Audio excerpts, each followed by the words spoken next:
Good morning, everybody, and welcome to this webinar on how to extend vehicle life and reduce operational costs. I'm Paul Wilkes, the Fors Business Services Manager, and I'm delighted to say that I'm joined today by Paul Dobbin, the Products Director from BG Products. This is a new type of webinar for us, and it's like to be the first of a series of these types of webinar where we will be introducing you to one of our associates so you can find out about some of the best practice to help you run your fleets, as well as some of the offers and discounts that are available to you. Let's see if I can get control of the slides. There we go. So while I've got you here, I was going to take this opportunity to remind you all about Fors Associates. Now, Fors Associates are companies who offer discounted products or services to Fors operators, and you can see here there's a whole list of these types of organisations and the areas that they cover, everything from vehicle safety, training, telematics, through to healthcare and insurance, and a lot more. And it's worth having a look and seeing what they cover. And as members, you can find a number of offers and discounts with our more than 150 Fors Associates, and you do that by going to your members dashboard, and then you click on Browse Products and Offers, as you can see on the right-hand side there. And you'll be able to see that there's some good discounts available to you. Okay, so that's stealing my 2 minutes worth from Paul's presentation. So before I hand over to Paul, I'd just say, in kind of the usual fashion with webinars these days, if during the presentation you've got a question, then use the chat box on the right-hand side of your screen, and put any comments or questions in the questions tab, and then we'll take some time at the end to answer any of your questions. Okay, so I'll now hand over to Paul to take you through the main presentation, but before then, just because it messes with the slides, we'll turn the cameras off. So Paul, over to you, and hopefully you've now got control of the slides. All right, thank you very much. Yeah, I've turned off the camera. I'm sure you don't want to look at me for a while, but as Paul says, we'll be able to show you a bigger picture. Just one thing, if you're seeing me speak and you're seeing my name pop up, it does say Paul Dobby, and in actual fact my name's Paul Dobbin with an N, so that N's important to me. So yeah, my name's Paul Dobbin, and I work for BG Products, and BG Products are based, as you can see here, in Wichita, USA, founded in 1971. And have been supporting fleets. Have I got control? Let me just check that off. Yep, I have control. So supporting fleets since 1971. And we've got various accreditations, as you'd expect an international company. We're in something like 85 different countries around the world, looking after engines from marine to train size engines, from cars, motorbikes, ATVs as they call them, etc., etc. And we're an ISO 9001 quality assured company, as well as an ISO 14001 environment registered company, and as well as all these others. OSASA, a mouthful, 18001, recognizing that we have safe operating systems. But the one I think most relevant is the one at the top there, ISO 17025, accredited laboratory.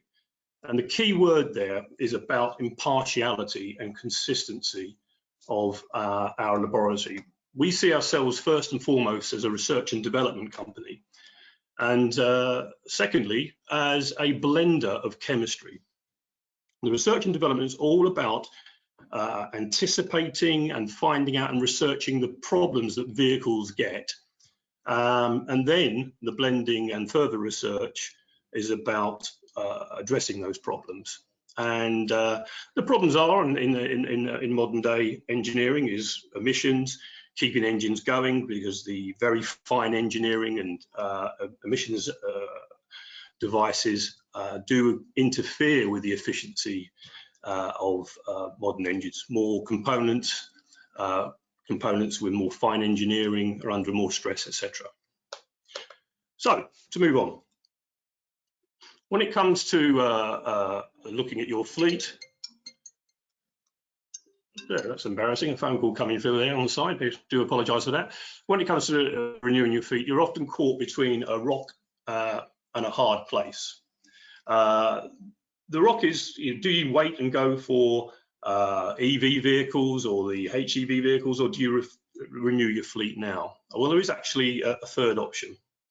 And the third option is to extend your vehicle life. And this is something that we've been doing with companies for quite some time now, extending their vehicle life. And the bonus that goes with extending vehicle life is that you reduce emissions, which of course is a goal of FORS, and I'm sure a goal of all the members here today, but you also restore fuel economy. You optimize fuel economy. Emissions and fuel economy, two sides of a similar coin. So, extending vehicle life, how do we do that? Well, first of all, it is the purest form of recycling to not buy a new vehicle because you're saving tons on manufacturing carbon output. So that's the first thing. The second thing is that when we extend vehicle life, we're doing it through enhanced maintenance. Very importantly, we're doing it through enhanced maintenance. What we're doing is cleaning the engine, because clean engines last longer, clean engines run cleaner, and clean engines run leaner. Now, I mentioned before that we've got a lab, a very sophisticated R&D lab, as well as an auto lab, and we're forever producing solutions that deliver and provably deliver the following benefits. It's a lot of benefits: reduced levels in oil, reduced wear metals, reduced oxidization, which is key to keeping an engine safe and keeping it going. Enhanced TBN, stabilized oil viscosity, reduced fuel use at idle, reduced fuel use during DPF regeneration, quicker DPF regeneration, improved fuel injector atomization, restored engine compression, restored engine torque, restored engine power, restore overall fuel economy, and indeed reduce emissions. So that's quite a lot of benefits there, but I do stress that we can show these objectively. These factors all add up to extension of engine life and reduced operational costs, provably so. In terms of your standards for FORS, for those of you who are bronze, this session on these products will address this particular standard.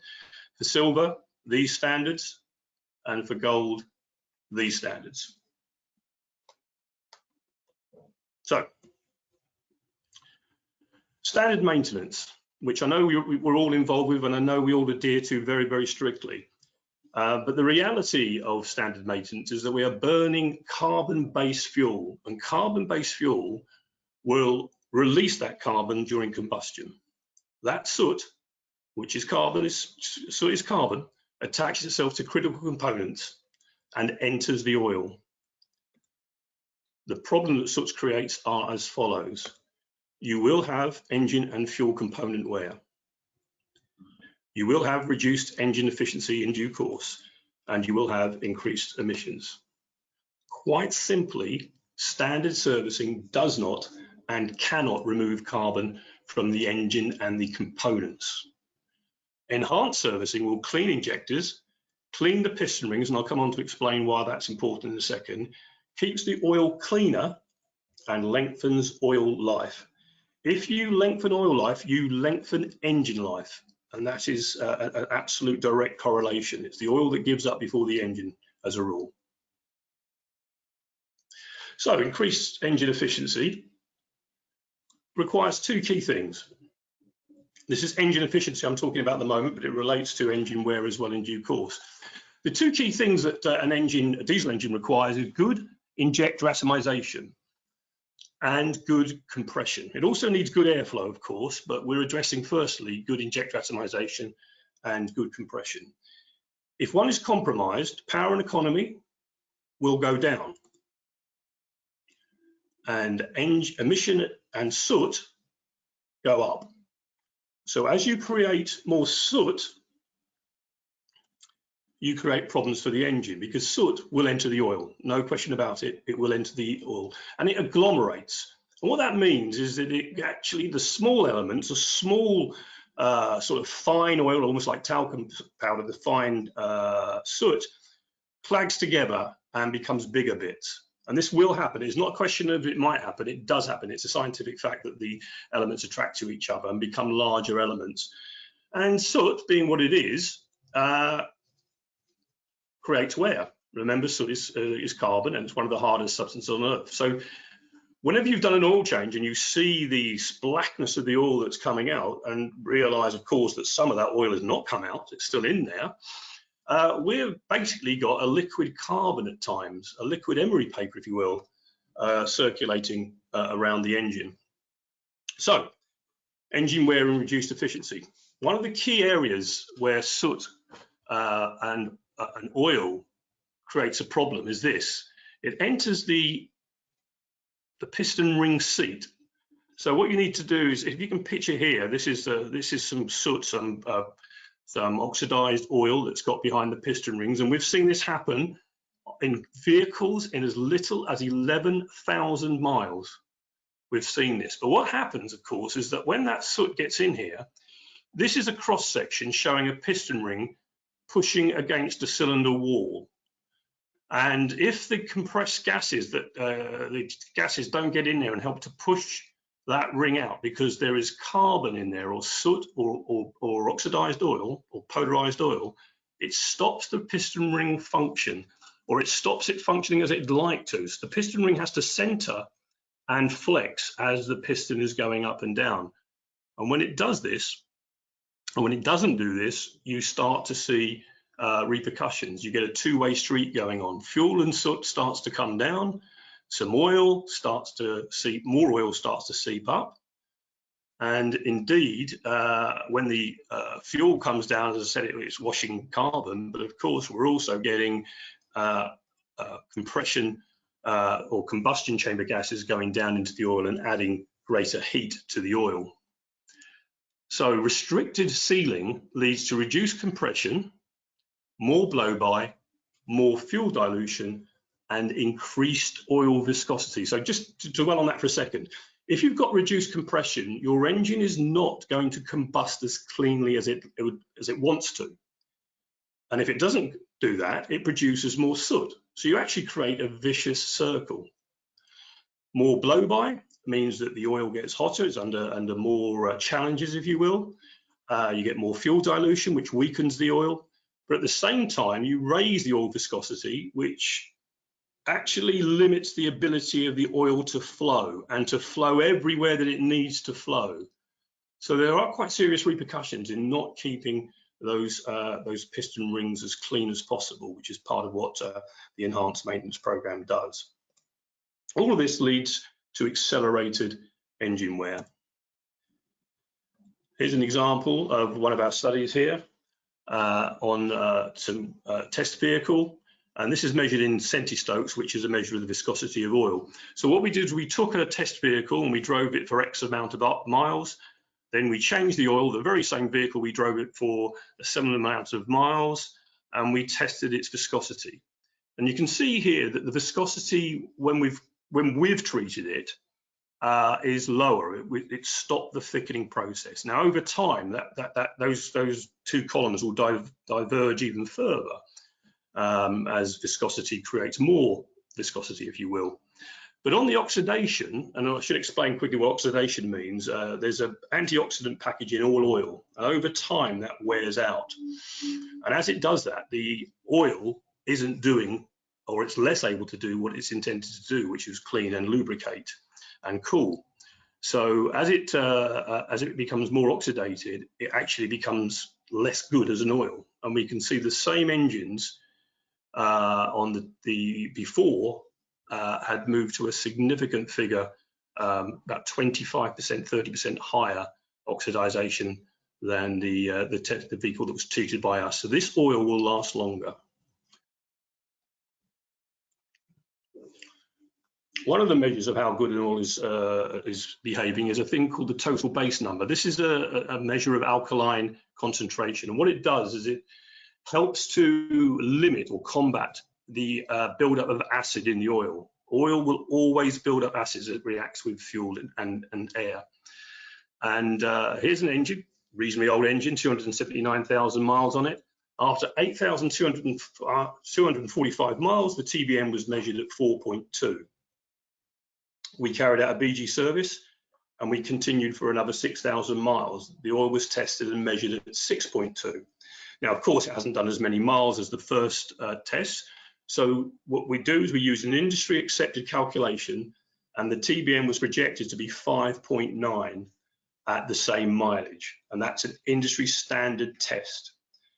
So what that means is a 40% increase in its ability to resist oil through having this enhanced maintenance. As I said earlier, there is a strong correlation between oil life and engine life. It's the oil that gives up first. I'm sure you know that. Here we've got a sample oil analysis. We've got loads and loads of these. So here we've got some wear metals before being treated. So we've got a lorry that's run, and then we've sampled the oil, and then we've done a second run where we've treated it with BGs, we've cleaned it and protected the oil. And hopefully what you'll see here is that the iron went from 10 parts per million down to 6. The nickel went from 2 down to 0. The aluminium went from 1 down to 0, and copper marginally, but nevertheless went down from 4 to 3. You can also see that the soot in the oil has also gone down, so which is quite critical. And as already mentioned, the base number has also been improved by the enhanced maintenance.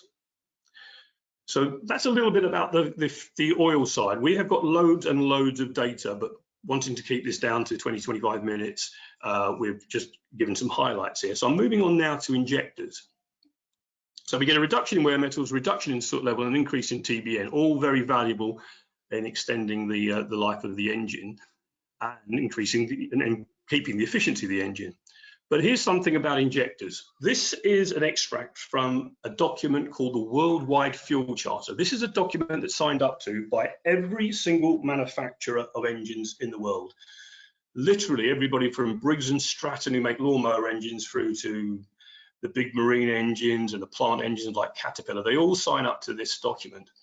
And one of the things they're saying is the cleanliness of injectors has become a high priority because of the high pressure injection systems. Modern engines with their specified performance in terms of power, fuel consumption, and emissions over time will depend largely on the cleanliness of their injectors. Now, fuel injecting cleaning has been around for years, but never has it been more important because of this exact issue, the fine spray holes, which is actually referred to in this second extract from the Worldwide Fuel Charter. And just to save a bit of time, I won't read it all out. It's a partial or complete blockage of one of the fine spray holes will perturb the atomization of the fuel jet, and the engine no longer functions as designed. The fuel injector is something that is a very fine piece of engineering. It takes less and less deposits to start to interfere with atomization. Here we've got some before and after photos, and again we've got banks and banks of these, but I'm just going to focus on one or two here. You can see where the circle shows what the aperture of that spray hole should be, and you can see that it's quite craggy and a little bit random on before. Afterwards, you can see we've opened it up significantly. It's closer to the true size. This was after a 15-minute clean and 2.5 hours between the two, so there's a bit of soaking in and burning off between these two. But you can see it's dramatically improved. This image here shows, I think, quite an interesting thing here, because here you've got a 3-dimensional image, because the deposits on modern injectors tend to have more inclination to build up inside the injector. So what I want you to imagine is this, from left to right, is the spray hole. It goes in that direction. But this, what you're seeing here, is a 3D image from inside the injector. And as you can see, carbon has built up. So they are extremely susceptible to these deposits as per the Worldwide Fuel Charter's extracts. Now here you've got some interesting photographs of spray patterns. Before and after again. At first glance, you probably won't see much difference, and I certainly didn't see it at all. But if I do this, and put a grid on here, you'll start to see, for example, here, this particular spray here comes down to about 4.5, 5. As you can see on here now, it's going far further. It's going down into about 6. Here it's coming up to about the line 4. Here it's coming down to 5, maybe more. And similarly over here, you can see the plume is going further and deeper each time. The bottom photographs represent much, much closer to what the engineers wanted when they designed the engine and designed the fuel system. The top pictures represent what happens when deposits build up. I should stress, it's not a question of when, it's sorry, not a question of if, it's absolutely a function of when they build up, and it's sooner and sooner on modern vehicles. So just to highlight that, you can see the plumes going further and further on the bottom, allowing for better efficiency and less emissions, no question about it. So a combination of compression and atomization will restore fuel economy, restore torque, in particular on diesel engines, and restore power as well. Here's a case study. It's actually minibuses, as it happens, minibuses that are run on Mercedes engines. And their customers include Westminster Council, Greenwich Council, and Sutton Council. They hire out these minibuses and they tootle around London doing an average of about 9 miles an hour and an awful lot of stop-start, as you'd imagine. And this particular company were having DPF and EGR problems. And the engineers among you will know that is a function of soot, an overproduction of soot. Not regardless of what's caused it, it is down to too much soot coming down to the DPF and it not being able to regenerate and clear itself, and the EGR also getting too much soot coming through it and eventually not being able to deal with it. This company started on a regime with ourselves 4 or 5 years ago, and they're still using us today, of course. They were treating at a cost of £32.94 per vehicle per service, and standard service intervals. No labour, but what they've saved in DPFs and EGR replacements is £282 per vehicle. £282 per vehicle. They've had an 88% reduction in DPF and EGR issues. And they don't have any fuel economy figures because they don't put the fuel in, the councils put the fuel in, but they are very well aware. There's lots of anecdotal stories about them taking their vehicles to the equivalent of MOTs that they have, and the MOT or the VOSA man saying, what have you done? There's some sort of cheating going on here, your engine's too clean, that kind of thing. So lovely to hear those things, but we can't verify those. It's just what people have told us from that company. So looking further again at fuel injector cleanliness and engine efficiency, this is a supermarket fleet, Euro 6 vehicles. We did a trial with them from September through to January. Those of you that run fleets of this nature will know, of course, that as you move into November, December, January, the air gets colder, the roads get wetter, and that has a negative impact on fuel economy. When we did this trial, we had some untreated vehicles, agreed that there was going to be some untreated vehicles that we'd do a direct comparison with, and those vehicles went down 4.2%, as they were expected to do over that period. The maintained vehicles, or the enhanced maintained vehicles, went up 2.2%. There were 5 of those, and they went up on average 2.2%, and that's a comparative saving of 6.4%, as well as reduced emissions, as well as the benefits of enhanced maintenance, because by cleaning injectors, the injectors last longer. By cleaning the piston rings, we produce less soot, and therefore we produce less engine wear, etc. So, sorry, beg your pardon. A Euro 5 bus. This was done by the University of Poznan, and they loaded up a bus with onboard equipment to analyze emissions, in particular emissions, and they ran it as normal, as if it was an ordinary bus picking up passengers, etc. And they loaded it as such, so it had weight on it. and ran around Poznan for a period of time. And the results that they produced are pretty impressive. So fuel consumption, it actually ended up using 4% less fuel, which is typical of what we find ourselves. They reduced their COs, their hydrocarbons, and their CO2, and of course particulate matter as well. We have a county council fleet that's been using our products for enhanced maintenance for over 2, maybe 3 years now. They use it right across the fleet. They use it on road sweepers, refuse trucks, Ford Transits, do a lot of stop-start type stuff, as you'd imagine, within the council, and the school buses, etc. Last time we spoke to them, which would have been less than a month ago, still no problems anymore with EGRs and DPF issues. They had loads of them. You'd imagine the transits drive 15 minutes, stop, do a job, drive somewhere else for 15 minutes, do a job. They do a lot of stop-start. They don't get long runs. And same with the road sweepers, etc. They had loads of problems with EGRs and DPS. They're now been eliminated. And of course, they got an improvement in economy as well. So 8.6%, and allied to that will be a reduction in emissions, of course. Now, these are the products for enhanced maintenance. They are quite simply 3 products with no label whatsoever.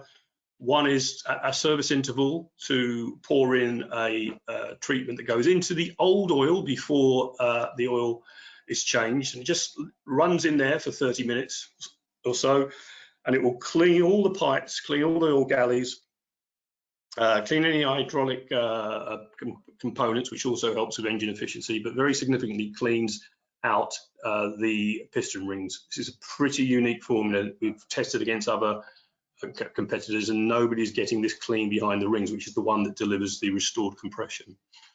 The second treatment is the only additive, if you want to use that word. It goes into the oil, and again, we've got lots of data to show how this prolongs engine life, because it prolongs the quality of the oil in terms of viscosity, in terms of its ability to control soot, and its ability to resist oxidation. And that's key. The longer you resist oxidation, the longer the oil lasts.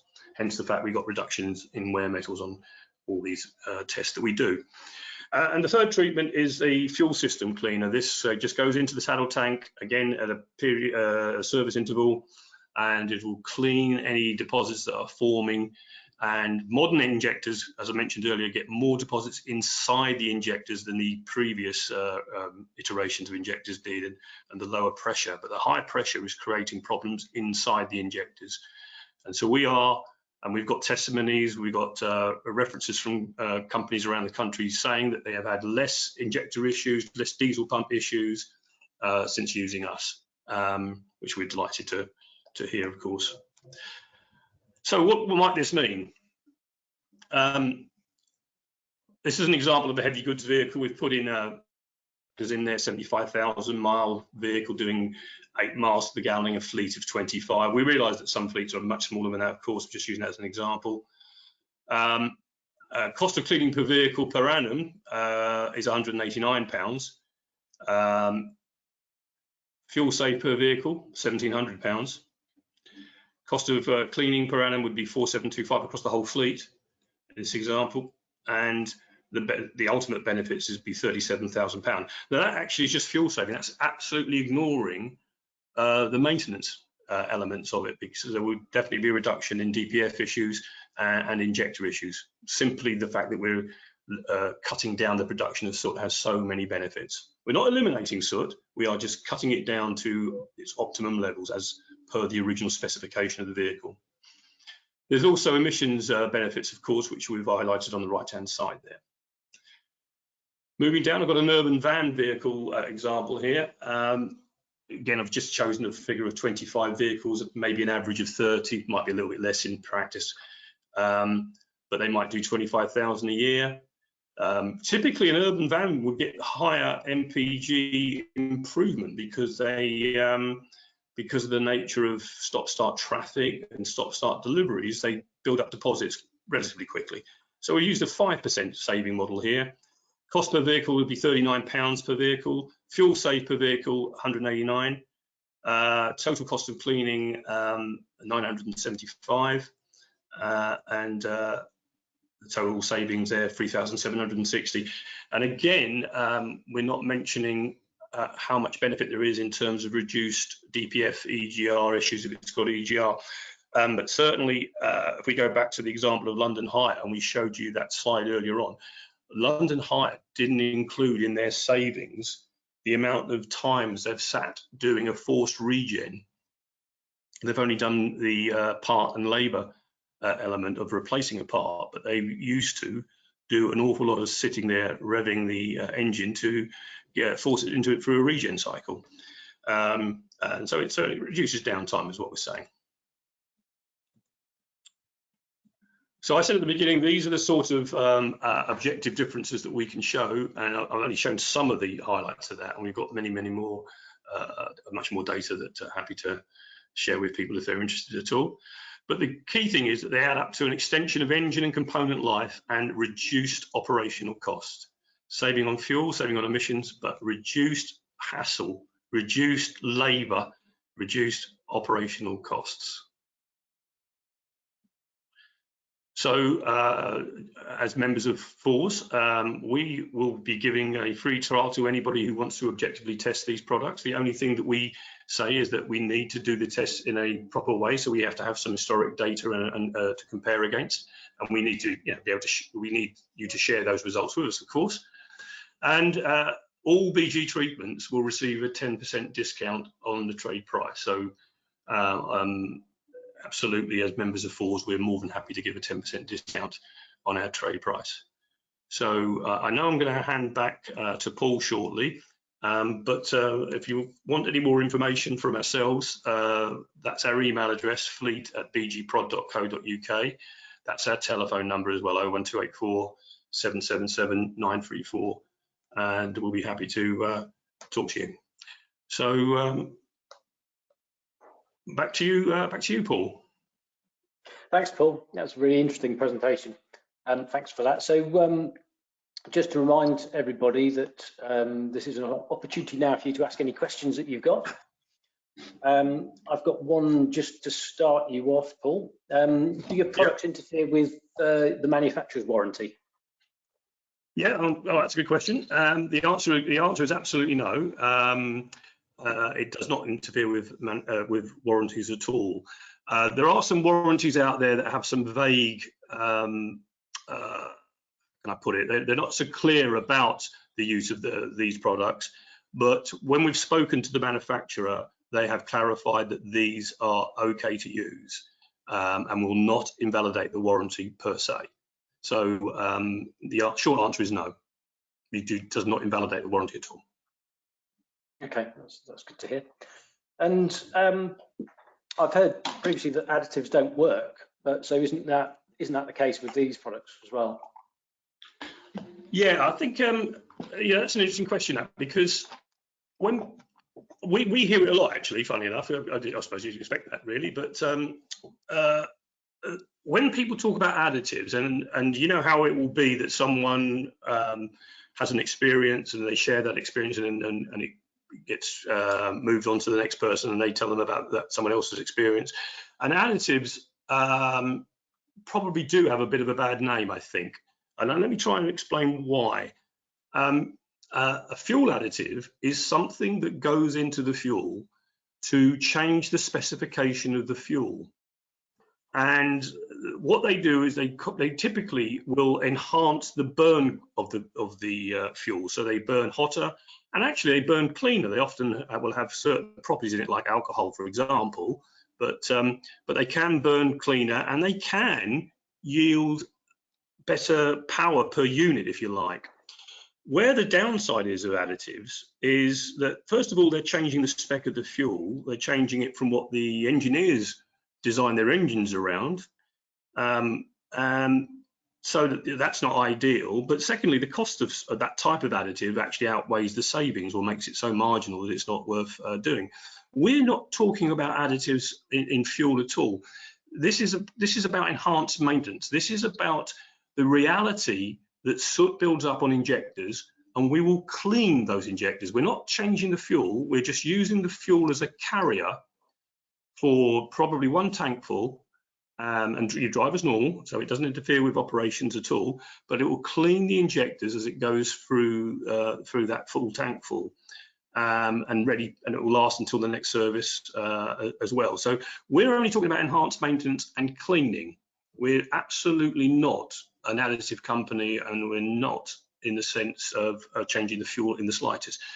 Our oil treatment is an additive to the oil, but it's an additive that contains nothing that isn't already in oil. What it does do is contain a balanced package that enhances the oil. The gentlemen and ladies that may be listening today will all probably say to themselves, and quite reasonable, well, we've got very good oil. We've got the oil that's the specification for this particular truck, and that will be true. The truth is, the manufacturers, the oil companies could make better oil to give even more protection, but they're trying to hit a balance of price and effectiveness. And so they don't have all the benefits and all the additive elements that they could put in there. We put in an enhanced additive package in there that gives it the qualities that we mentioned earlier on, that it resists oil, resists oxidization, keeps the viscosity as it should do, and controls soot and acid. So that's the only element that's an additive, but it's an additive to the oil, nothing to do with the fuel. So thank you for that question. Whoever asked that. Yep, and got another question for you here. So how much soot or blockage is caused by the mechanical operation rather than just the driver error, such as over revving?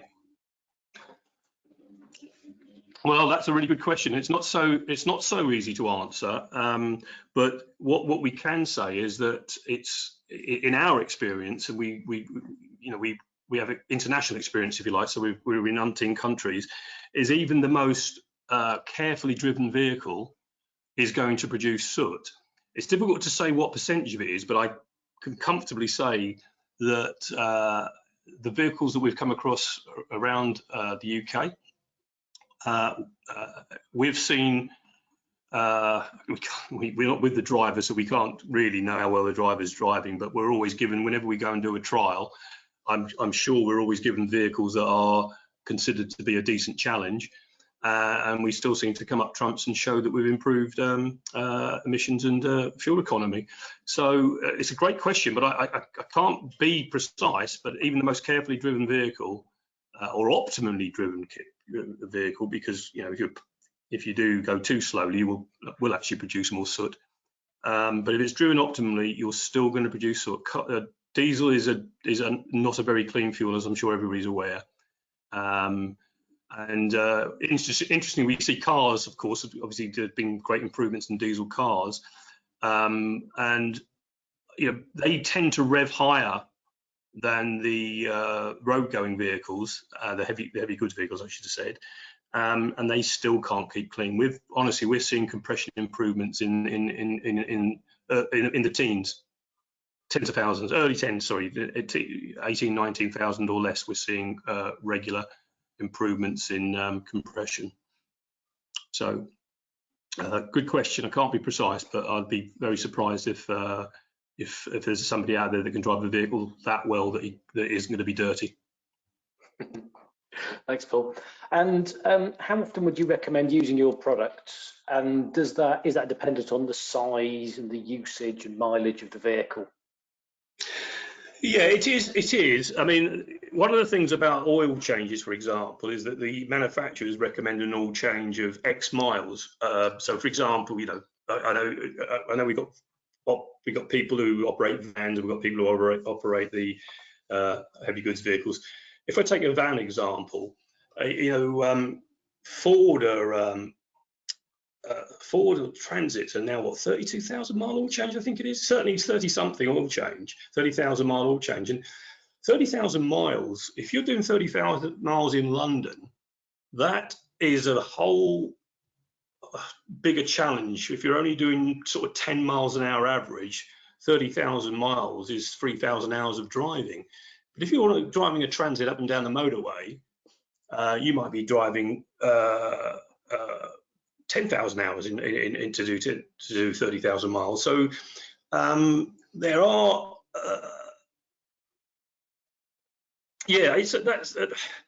I would say probably the easiest answer is to do every service. But I can tell you this: we have taxi drivers, for example, who, as you can imagine, have very, very challenging driving cycles, who sometimes do it a little bit more than the manufacturer's recommended service intervals, and therefore treat with our products a little bit more often. But generally speaking, I'd say a service interval, and certainly once a year, though. Certainly at least once a year. Brilliant. Thanks, Paul. And that looks like it for the questions for now. Thank you. Yeah, so thanks for that. So I'll bring the webinar to a close today, but just one last thing from me. At the end of the webinar, you'll automatically receive a feedback survey, and I just ask that you please spend a couple of minutes giving us your feedback on this, because it is a new type of webinar for us, and so I'd be really interested in your comments to help us make any improvements for future events. So thanks again to Paul for such an interesting presentation, and thanks to everyone for your questions. And I'll thank you all for your time this morning, and goodbye. Thanks, everyone. Yeah, and thank you to everybody. Have a good day. Bye.